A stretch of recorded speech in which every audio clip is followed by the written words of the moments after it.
Bismillahirrahmanirrahim. Assalamualaikum warahmatullahi wabarakatuh. Baiklah siswa-siswi semua, kita jumpa lagi dalam pembelajaran KBM Biologi.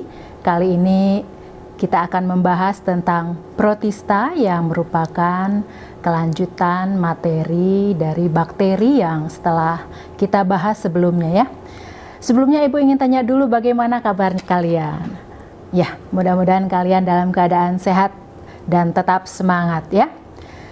Siswa-siswi semua, jadi materi yang akan dibahas kali ini adalah ciri-ciri protista, kemudian klasifikasi protista, tapi hanya satu saja, yaitu protista yang mirip hewan. Nanti pembahasan berikutnya akan kita bahas pada pertemuan selanjutnya. Jadi inilah materi kita pada pertemuan pertama. Seperti biasa akan dibawakan oleh Ibu Rika Rahmayanti, guru biologi dari SMA Negeri 3 Cimahi. Nah, seperti biasa ya, kita harus mengetahui dulu apa sih kompetensi dasarnya. Di sini akan kita lihat yaitu 3.6, yaitu mengelompokkan protista berdasarkan ciri-ciri umum, kelasnya, dan mengaitkan perannya dalam kehidupan. Sedangkan indikator pencapaian kompetensi pada pertemuan pertama ini kita lihat di sini ada 3.6.1, yaitu menjelaskan ciri-ciri protista. 3.6.2 menjelaskan klasifikasi protista. 3.6.3 mengelompokkan protista berdasarkan ciri-ciri umum kelasnya. Nah, itulah kompetensi dasar dan indikator pencapaian kompetensinya ya. Nah, kita lihat sekarang apa sih ciri-ciri protista gitu ya. Nah, kita lihat yang pertama eukariotik, kemudian unisel. Nah, sebelum kita lihat yang kedua, kita lihat eukariotik ya. Karyon itu sebetulnya inti.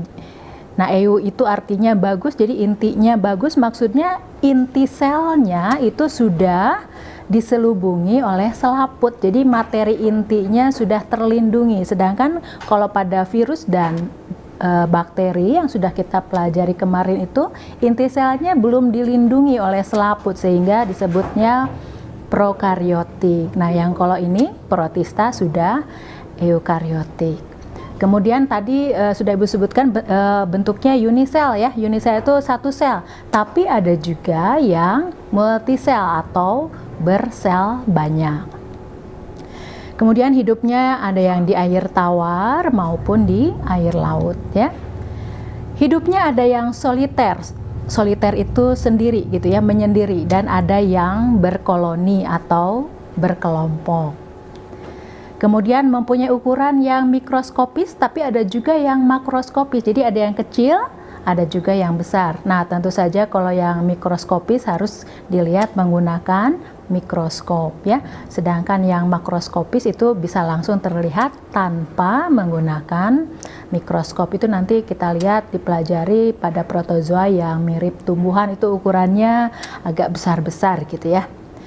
Kemudian berdasarkan cara memperoleh makanan, protista digolongkan menjadi 3 kategori, yaitu yang pertama, protista heterotrof atau yang tidak dapat membuat makanannya sendiri. Contohnya pada kelas protozoa ya.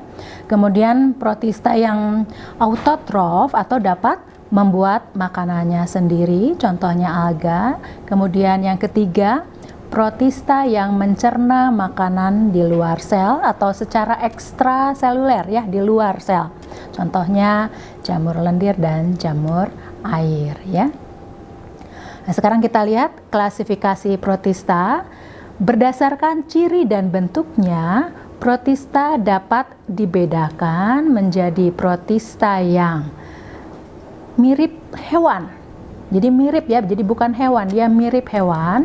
Kemudian protista yang mirip tumbuhan dan protista yang mirip jamur. Jadi ada 3 ya, protista yang mirip hewan yang pertama, yang kedua protista yang mirip tumbuhan, dan yang ketiga adalah protista yang mirip jamur.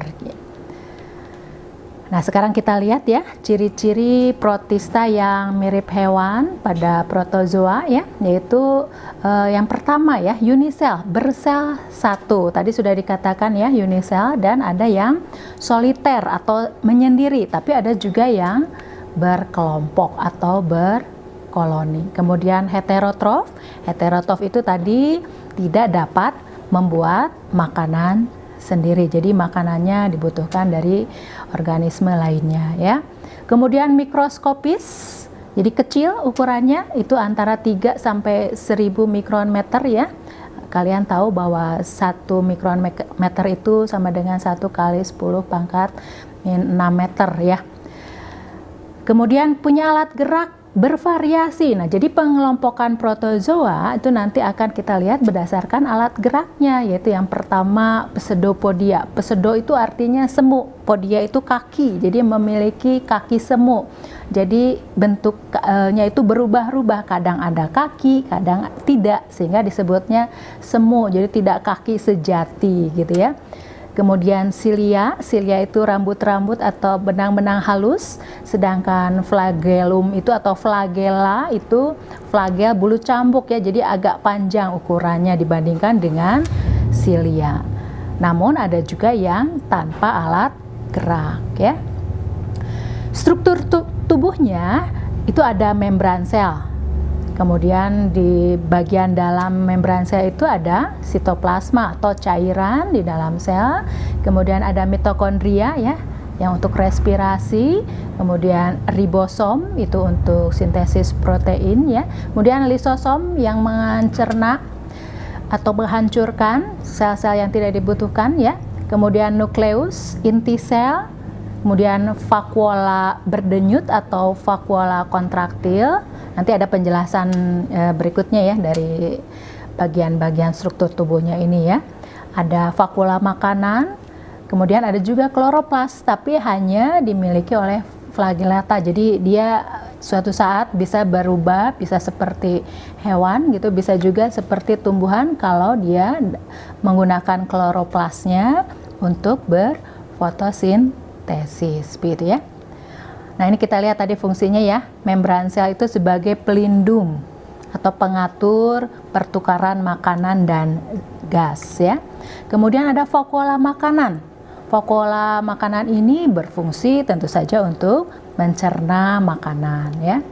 Kemudian ada vakuola kontraktil, yaitu vakuola yang berfungsi mengeluarkan sisa makanan yang berbentuk cair dan mengatur kadar air di dalam sel. Jadi kalau air masuk ke dalam tubuh dari protozoa ini, kalau terus-menerus masuk, itu kan nanti lama-kelamaan bisa pecah selnya. Nah, supaya tidak pecah selnya, maka air yang masuk tadi kelebihannya dikeluarkan oleh vakuola kontraktil ya. Kemudian inti sel yang berfungsi untuk mengatur aktivitas sel. Inti sel itu tadi nukleus ya bahasa Latinnya ya. Kemudian hidup dengan memangsa bakteri. Nah, bakteri itu bisa dimakan oleh protista karena ukuran bakteri lebih kecil dibandingkan dengan protista ya. Jadi protista ini bisa memangsa bakteri atau protista lain maupun sampah organisme.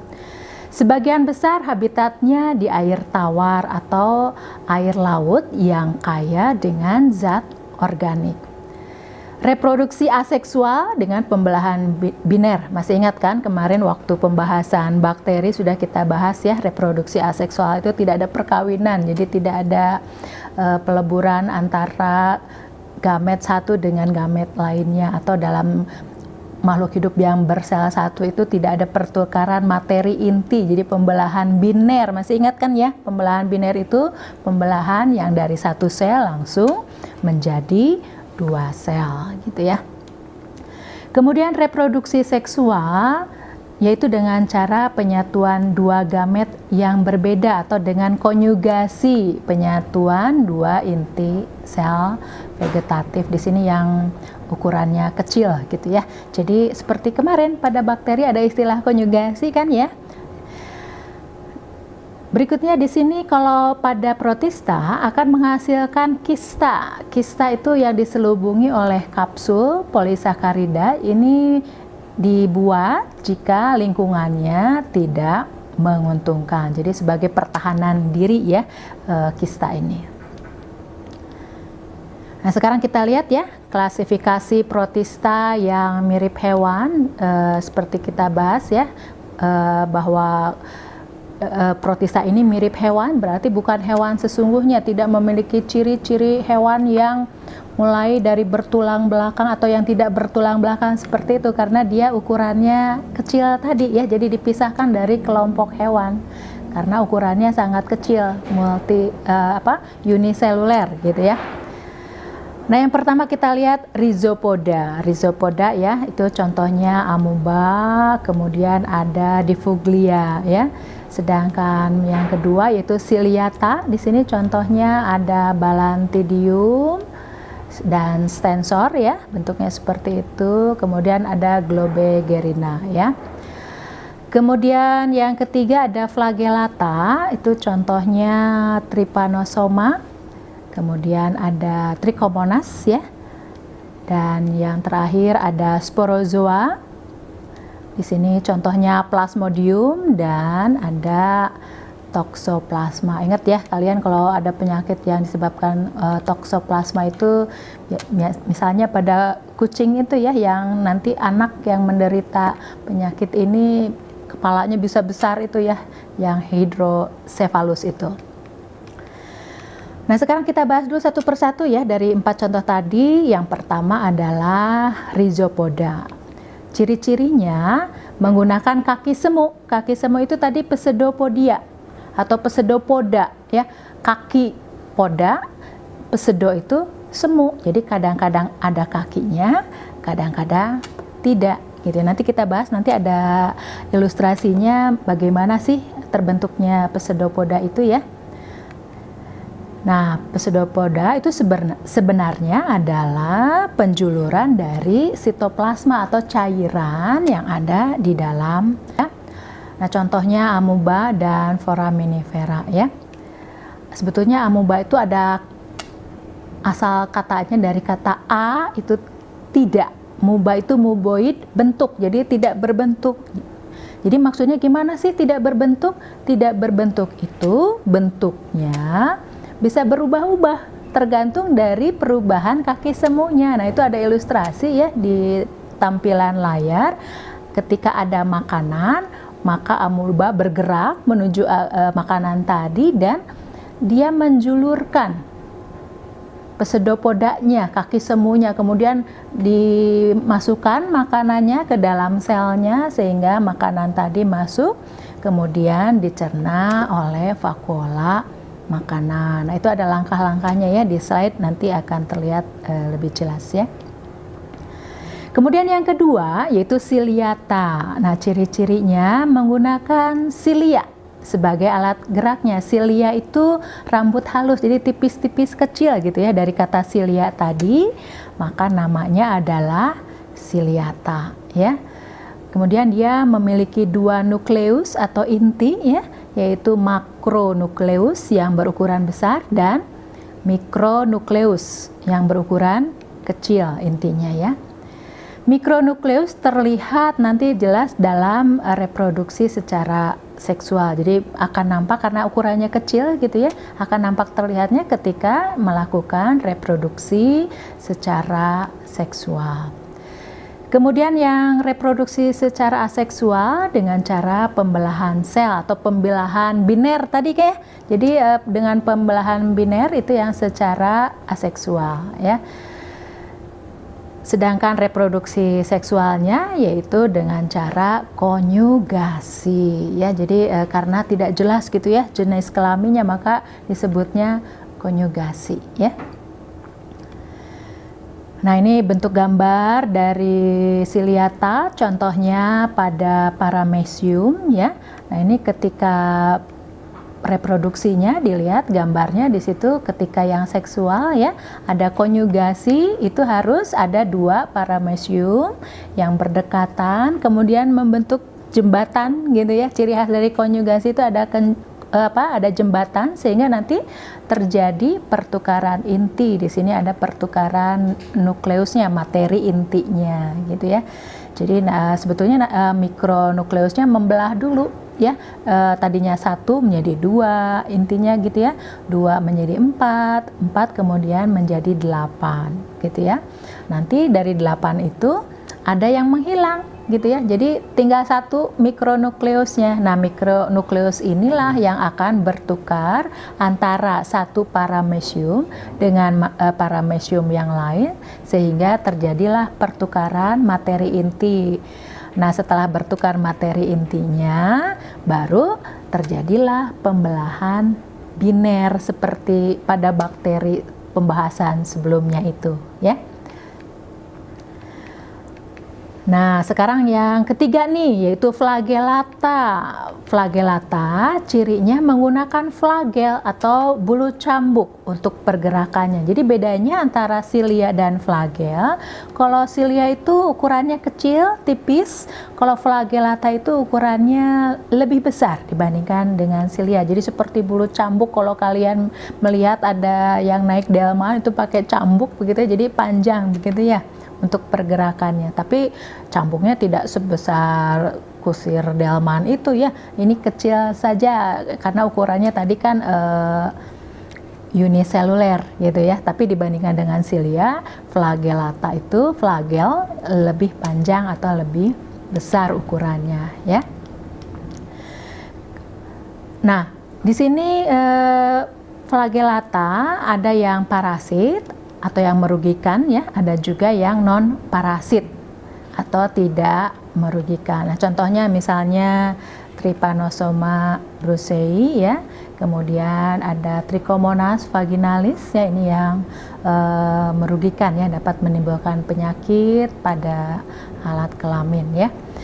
Nah, di sini daur hidupnya ya atau reproduksinya dilakukan dengan cara pembelahan biner yang terjadi secara membujur. Jadi kalian bisa lihat ya di slide, membujur itu kalian belajar geografi tentu ya, membujur itu dari apa? Atas ke bawah gitu ya, membelah set gitu, di tengah-tengahnya tadinya 1 menjadi 2. Jadi sebetulnya pembelahan intinya dulu, setelah pembelahan inti diikuti dengan pembelahan sitoplasma sehingga tadinya 1 sel menjadi 2 sel, pada akhirnya seperti itu ya.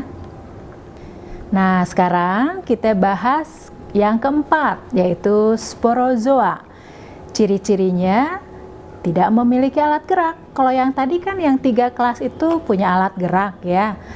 Pseudopoda yaitu kaki semu, kemudian silia ya pada ciliata, kemudian flagellata memiliki flagel. Nah, kalau yang ini sporozoa itu tidak memiliki alat gerak ya.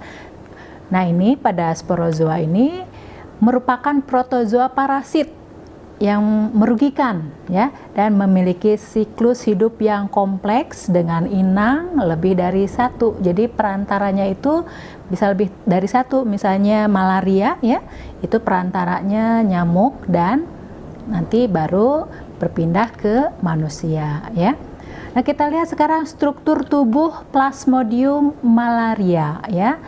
Plasmodium memiliki struktur tubuh berbentuk bulat panjang yang dapat mencapai 10 mm ukurannya. Jadi 10 mm itu kan 1 cm ya, jadi sebetulnya bisa terlihat gitu ya tanpa menggunakan mikroskop gitu ya. Nah, kemudian Plasmodium malaria ini tidak memiliki alat gerak khusus sehingga gerakannya dilakukan dengan mengubah kedudukan tubuhnya, jadi bergeser gitu ya. Kemudian di bagian anterior atau di bagian depan ya, bagian mulutnya gitu ya, terdapat kompleks apikal. Apex itu ujung gitu ya, bagian ujung berupa kait gitu ya, untuk menempel pada inangnya gitu ya. Kemudian juga ada penghisap atau filamen, benang filamen itu ya yang sederhana untuk melekatkan diri pada inangnya. Nah, kompleks apikal hanya terlihat dengan mikroskop elektron tapinya, karena dia pada bagian ujungnya itu kan kecil gitu ya ukurannya ya. Nah, kita lihat sekarang pada sporozoa itu contohnya apa saja sih gitu ya. Nah, yang pertama adalah Plasmodium vivax ya, penyebab penyakit malaria tertiana tapi yang tidak ganas. Gejala suhu badan panas dingin berganti-ganti setiap 2 hari sekali. 2 hari itu berarti 48 jam ya. Kemudian Plasmodium ovale penyebab malaria tertiana juga sama tapi yang ganas gitu ya. Gejalanya suhu badannya panas dingin berganti-ganti setiap 2 hari sekali atau 48 jam. Jadi panasnya tinggi gitu suhunya gitu ya. Kalau yang normal itu kan 36 derajat atau 37. Nah, ini bisa sampai 40 gitu ya. 40 derajat Celcius ya. Kemudian ada Plasmodium malaria penyebab malaria kuartana yang tidak ganas. Gejalanya suhu badan panas dingin berganti-ganti setiap 3 hari atau 72 jam. Sedangkan yang keempat contohnya yaitu Plasmodium falciparum penyebab malaria kuartana yang ganas. Gejalanya suhu badan panas dingin berganti-ganti setiap 3 hari. Malaria ini biasanya ada di Papua ya. Jadi biasanya orang yang di Papua digigit nyamuk Anopheles gitu ya. Tapi Anophilesnya itu Anopheles betina yang menghisap darah manusia, sedangkan Anopheles jantan itu dia menghisap sari-sari pada bunga-bungaan gitu ya yang dimakannya yang jantan itu. Jadi yang menghisap darah itu adalah Anopheles betina gitu ya. Nanti kalau orang yang terkena penyakit malaria ini biasanya oleh dokter diberi obat kina namanya gitu ya supaya sembuh ya. Nah, ini kita lihat daur hidup Plasmodium itu ya. Ada pada tubuh nyamuk Anopheles tadi yang betina ya. Pada tubuh Anopheles ini yang betina itu ada mikrogamet. Mikro itu gamet, gamet itu ukurannya kecil ya. Mikro itu ukurannya kecil, gamet itu sel kelamin ya. Sedangkan makro itu agak besar dibandingkan dengan yang mikro tadi. Makrogamet, jadi sel kelamin yang ukurannya agak besar. Kemudian yang mikrogamet dan makrogamet melakukan fertilisasi atau pembuahan, jadi melebur sehingga dihasilkan zigot. Dari zigot ini akan terbentuk oosit. Oosit nanti berubah menjadi sporosit ya pada tubuh nyamuk Anopheles ya. Nah, nanti sporozoid ini akan masuk ke dalam tubuh manusia. Sporozoid ini kan nyamuk tadi menggigit manusia ya. Dia memberikan sporozoid masuk ke dalam tubuh manusia bersama aliran darahnya. Nanti sporozoid ini akan berubah menjadi merozoid di dalam tubuh manusia ya. Kemudian nanti merozoid tadi di dalam sel darah manusia akan membentuk gametosit yang ukurannya makro, yang besar dan ukurannya mikro. Nah, nanti darah manusia tadi dihisap lagi oleh nyamuk sehingga nanti berkembang lagi seperti tadi kembali mikrogamet dan makrogametnya melebur ya menjadi zigot dan seterusnya berulang-ulang. Jadi gitu, inangnya itu ada 2 yaitu Anopheles betina, nyamuk dan pada tubuh manusia ya. Nah, itulah materi tentang protista yang mirip hewan ya. Nanti kita bahas pada pertemuan berikutnya protista yang mirip tumbuhan dan mirip jamur. Nah, supaya kalian lebih jelas, lebih mengerti lagi apa itu protista yang mirip hewan ini ya. Dan ciri-ciri dari protista tadi ya, kalian harus membuat LKPD tentang protista. Di sini ada 3 pertanyaan ya. Yaitu yang pertama, tuliskan minimal 3 ciri protista. Tadi kan sudah dibahas ya, ada banyak ciri protista. Nah, kalian minimal 3 harus bisa ya. Kemudian pengelompokan protista dibagi menjadi apa saja. Nah, kalian tuliskan ya. Kemudian jelaskan klasifikasi protista yang mirip hewan beserta contohnya apa saja ya. Nah, LKPD protista yang sudah dikerjakan seperti biasa langsung di-upload ke Google Classroom Classwork ya. Baiklah, demikian materi Protista pada pertemuan pertama kali ini. Terima kasih atas perhatiannya, tetap semangat dan jaga kesehatan selalu ya. Akhir kata, Ibu ucapkan billahi taufiq wal hidayah. Wassalamualaikum warahmatullahi wabarakatuh.